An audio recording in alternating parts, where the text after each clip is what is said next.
আপনারা কি জানেনই যে 1947 সালে একটি মাত্র ভোট নির্ধারণ করেছিল আপনি কি ভারতের সাথে যুক্ত হবে নাকি পাকিস্তানের সাথে।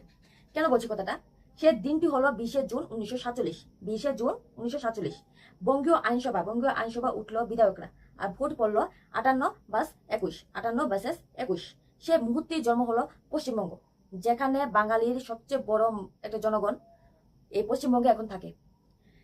আর কিন্তু কিন্তু এর আগে দুজন এরকম ব্যক্তি ছিল যাদের স্বপ্ন ছিল স্বাধীন বাংলা গড়ে তোলার, কিন্তু তাদের স্বপ্নটা স্বপ্ন রয়ে গেল।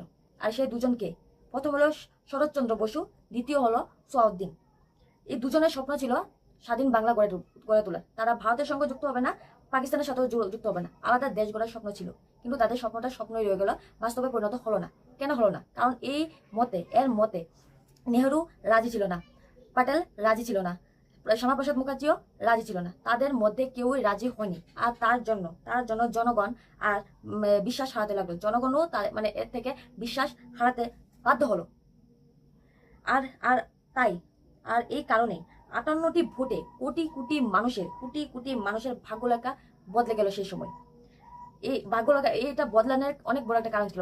বদলিয়েছে, অনেকটা ভালো হয়েছে। যদি স্বাধীন বাংলা গঠন হতো, তাহলে হয়তো এই বাংলাটা, যে স্বাধীন বাংলা গড়ার সে শরৎচন্দ্র বসু আর সোয়াদ্দিন যে স্বপ্নটা দেখেছিল, সেটা আদৌ কোনোভাবেই থাকলো না হলে। কারণ কেন বলছি? কারণ যদি স্বাধীন বাংলা গঠন হতো, তো সেটা পাকিস্তান জবরদস্তি নেওয়ার প্রচেষ্টা চালাতো।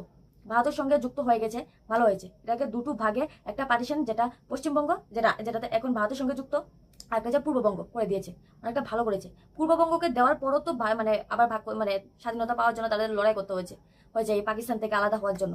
তো তখন যদি পুরোটা বাংলায় যদি পাকিস্তানের আন্ডারে চলে যেত, তো কি অবস্থা হলো মানুষের।